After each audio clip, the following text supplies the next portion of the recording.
विस्फोटांवरील गणेश मूर्तींच्या विसर्जनाबाबत आज मुंबई हायकोर्टात महत्त्वाची सुनावणी। विस्फोटांवरील मूर्तींबाबत आज राज्य सरकारला भूमिका स्पष्ट करावी लागणार। मुंबईतील 1993च्या स्फोटांमधील साक्षीदारांना पोलिसांची कडक सुरक्षा द्या। मुंबई हायकोर्टाचे न्यायाधीश व्ही.डी. केदार यांचे राज्य सरकारला आदेश।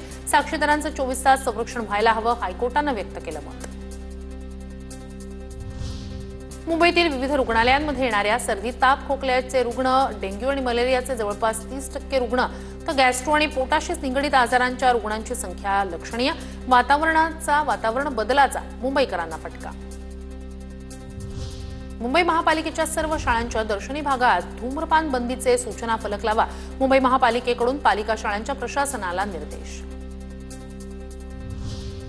चेन पुलिंगमुळे मध्य रेल्वेच्या 57 गाड्यांना फटका। मुंबई विभागात 1 ते 19 जून या कालावधीत चेन पुलिंगच्या अनेक घटना, परिणामी 57 गाड्यांना 15 मिनिटांचा लेट मार्क। गेल्या वर्षीच्या तुलनेत या घटनांमध्ये 53% वाढ।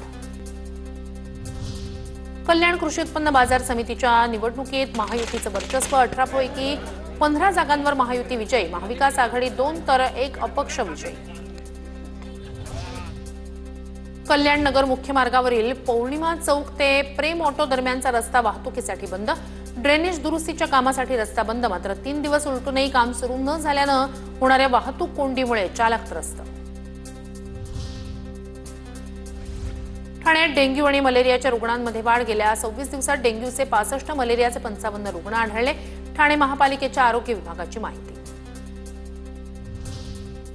मुंबईच्या ताडदेवमधील म्हाडाच्या कोट्यवधींच्या घरांकडे विजेत्यांनी फिरवली पाठ। एकाही विजेत्यानं स्वीकृती न दर्शवल्यानं म्हाडाची कोट्यवधींची घरं विक्रीविना धूळ खात पडू।